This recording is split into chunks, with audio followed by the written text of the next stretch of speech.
bienvenidas a otro video. Hoy les voy a hablar del bien y del mal. Estamos en zona de sierras y de sierras para cortar madera y de cotorras, así que puede haber algunos ruidos de fondo, pero se va a entender lo que digo. Voy a hablar del bien y del mal. Hay temas que ya están, digamos, como que pareciera que no hubiera que tocar en la escuela de codificación integradora, o que pareciera que esos temas ya están, digamos, resueltos en la psique, en el pensamiento, en los conceptos de cada uno de la escuela, de los miembros de la escuela, pero a veces me doy cuenta que no, y está bien que así sea, porque también debe haber algo en mí que para sanar. Debe haber, no, hay algo en mí para sanar, lo digo 100% así. Hablando de bien y el mal, el bien y el mal no existen como tales. No es que hay una fuerza que boga por el bien de la humanidad y hay una fuerza que boga por el mal de la humanidad. Solamente hay un plan divino, un plan cósmico, un plan que se está llevando adelante desde la creación hasta hoy y que funciona perfectamente. Lo que pasa es que cuando nosotros nos identificamos, no nos identificamos, mejor dicho, con la unidad, o sea, con el plan cósmico, y nos identificamos con la dualidad, ahí, como dice un amigo mío, no tenés chance. No tenés chance, quedás atrapado en la dualidad, quedás atrapado en el bien y el mal, o en el femenino masculino, o en el Boca River, o en el izquierda derecha, o en el pleyadiano arturiano, que es lo mismo, porque acá la gente se cree que porque está muy elevado no hay dualidad, pero hablar de mal o de bien, o de pleyadianos como buenos y reptilianos como malos, también es lo mismo, está en el mismo concepto, digamos, en la misma dualidad, por más que sea una dualidad galáctica, cósmica, muy, muy elevada, ¿no? Entonces, el bien y el mal no existen como tales. El bien y el mal son solamente facetas de una especie de sopa que la creación armó, y que en esa sopa hay diferentes facetas, Entonces, todos los ingredientes forman parte de esta sopa. No es que hay una parte que está mal, que hay una guerra en los cielos entre el bien y el mal. No. Todo eso es dualidad. Todo eso es dualidad. En el materialismo pasa lo mismo. El materialismo es un modo de pensar la existencia que piensa que solamente esto es materia, una cara, y que solamente existe la materia, que somos carne, huesos, y de alguna manera todo un montón de átomos se juntaron en el universo al azar y se creó todo esto. Una manera que es lo que la sociedad occidental y la ciencia moderna hoy cree y asume como verdadero, como que todo al azar, sí, átomos que giraron y que eso formaron gases, y esos gases no sé qué, y después no sé cuánto, hasta que terminó en esto, en esta conciencia y en esto que estamos hablando ahora. No es así, o sea, entonces cuando uno cae en el materialismo, cae en todas esas dualidades, porque no cree que haya algo más allá que esto, y es lógico que sea así, porque si yo caigo en el materialismo y yo creo que solamente esto es materia, ¿qué va a pasar cuando me muera? No va a pasar nada, o sea, se acaba, no tiene sentido, la vida es intrascendente y total. Por eso la gente prefiere matarse por un buen trabajo, o por un sueldo, o por lo que sea, y no cumple sus sueños, y total, esto se acaba y se termina. Pero no es así, no es así, no es así, no es así. Es obvio que no es así. Lo que pasa es que no lo han podido manejar eso, como no se ve, como no hay una lógica que explique qué hay después, y como la ciencia materialista solo piensa en términos de cosas que se pueden tocar y ver, y eso es un 5% del total de lo que forma parte de la existencia, cuando la ciencia materialista no lo puede tocar y no lo ve, lo niega. Es así que nosotros estamos atados, esclavizados a lo que la ciencia puede aprobar o no, como humanidad, ¿no? Entonces, todos los valores giran alrededor de eso. Porque si uno no se comporta dentro de esos valores, uno está, digamos, errado, uno está fuera, es la oveja negra. Y está bien que así sea. Pero para no irme del tema del bien y el mal, un día voy a hablar de la oveja negra, que en realidad la oveja negra es una cuestión muy biológica, oveja negra. Podríamos aprovechar ahora y después vuelvo al bien y el mal. El tema de la oveja negra, de no ser como los demás, de no, que es un miedo biológico. Esto se lo debo a Pablo Almazán. Es un miedo biológico, y ese miedo biológico significa que en la manada, aquel león, aquella oveja que se quedó solito o que se quedó solita, tiene más chance de morir, ya sea por un depredador, ya sea por no encontrar el agua del río, ya sea por muchos factores, por no darse calor a la noche unos con otros. Vieron que los mamíferos suelen acostarse uno al ladito del otro cuando hace frío para mantener el calor. Entonces, quedarnos solos nos acerca a la muerte, y nosotros en nuestro inconsciente tenemos un programa que nos dice que si nos quedamos solos, o sea que si pensamos de manera diferente al resto de la manada, corremos más riesgo de quedarnos solos, y si corremos más riesgo de quedarnos solos, corremos por lo tanto más riesgo de morir. Por eso es que la gente repite ideas que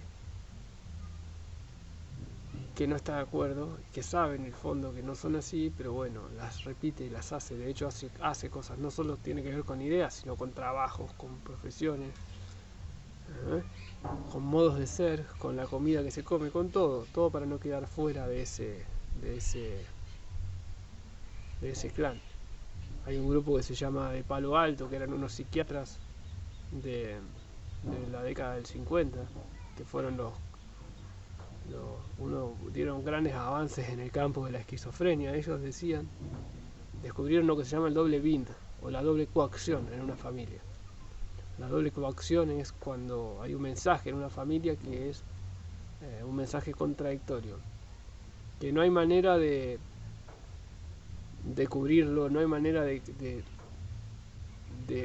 obedecerlo, porque en la misma obediencia se está desobedeciendo. Entonces es como una trampa el doble bind, y tiene que ver con esto. Les sugiero que investiguen el doble bind. Tiene que ver con esto, tiene que ver con cómo uno no puede salirse de esa lealtad familiar. También pueden estudiar a Bansusenberger. Ahí llegaron las cotorras. Les dije que estábamos en zona de cotorras. Volviendo al bien y al mal.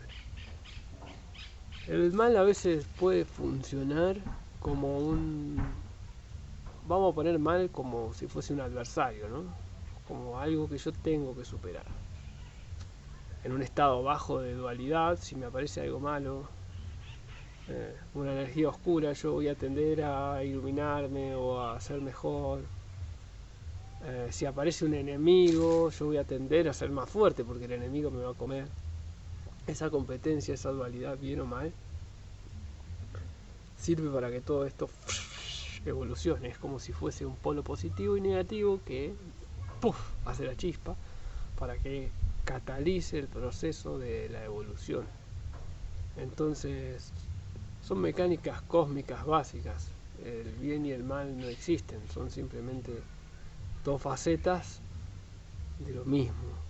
Otra tendencia es creer que el mal está fuera de mí, como que yo estoy exento del mal, como que el mal viene a dañarme, cuando en realidad, como ya explicamos tantas veces aquí, toda la existencia se despliega de un origen, y de ese origen se despliega todo desde un ser superior, o el ser original, que a la vez yo soy, y que está creando toda la manifestación. Entonces está creando también el bien y el mal, está creando el mal. Entonces no es cortando ese mal, no es separándome del mal que lo voy a solucionar en todo caso, porque mientras más me separe, más fuerza va a ser para venir. Tengo que buscarlo adentro mío, a ver por qué estoy creando este mal, porque hay una lógica de la creación desde el principio hasta acá que hacen que ese mal tenga una coherencia y una lógica para que hoy este palito esté acá, esta hoja esté acá y el experimento de la humanidad esté funcionando.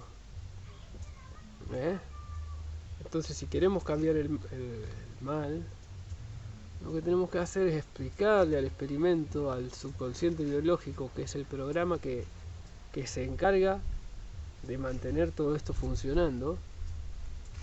Es un programa que tiene esa función y que se encarga de eso. Hay que explicarle al inconsciente biológico. Hay que explicarle entonces al inconsciente biológico que la vida puede continuar, el experimento puede seguir funcionando sin que haya maldad. Voy a poner un ejemplo. Maldad o sufrimiento, ¿no? Supongamos, voy a poner un ejemplo para que entiendan. El inconsciente biológico tiene solamente un objetivo. Primero, que esto siga funcionando, y segundo, que cada vez seamos más humanos. Punto. Final. Voy a poner un ejemplo para que lo entiendan. Una mujer tiene 85 años, éxito biológico, vivió 85 años, tuvo 14 hijos y éxito biológico total, y 38 nietos. Éxito. Para la biología, para el inconsciente biológico eso es qué bien que hice mi trabajo, va a decir, se va a rascar la barba así. Qué bien que lo hice. Bueno, analizamos la vida de esta señora, pero resulta que la señora pasó hambre, pasó frío. Su marido no la apoyó nunca en la crianza, no solo eso, sino que a la vez sufrió violencia.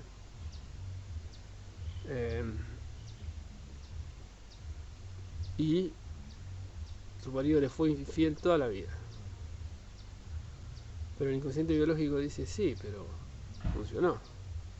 Y son 14 hijos. Mi papel yo lo cumplí. ¿Cómo se le explica entonces al inconsciente biológico que no tiene que repetir eso con la nieta? Porque va a llegar un momento que va a llegar la nieta y va a decir, acá estoy, qué bueno, qué linda que es la vida. Y el inconsciente biológico le va a decir, sí, es linda, pero tu abuela sobrevivió así. Mirá, y vos tenés cierta información de tu abuela. Vos tenés que repetir la historia de tu abuela para sobrevivir y para tener 14 hijos. Entonces, de esa manera va a empezar a crear hombres que la maltratan. Va a empezar a crear esa misma situación que generó vida. Entonces hay que ir desde esa chica a la vida de su abuela, a la vida de su abuela, y hacer ciertos ejercicios y ciertos trabajos que podrían ser, por ejemplo, agotar todas las emociones que quedaron trabadas de esa mujer. ¿Qué significa eso? Irse de la casa, porque esa mujer seguramente quiso irse pero no se fue, porque si se iba corría riesgo sus hijos de morir de hambre o de morir de frío. Separación, no se fue. Seguramente quiso más de una vez decirle a su marido que pare de pegarle, o incluso pegarle ella a él para que lo deje tranquilo, e incluso puede haber sentido ganas de eliminarlo, ¿sí? Entonces también hay que agotar esas instancias, tanto de irse, tanto de vengarse del marido, y todas las emociones truncas que le hayan quedado a la abuela, todo lo que le haya quedado trabado, eso hay que ir sacándolo como si fuese ir podando un árbol,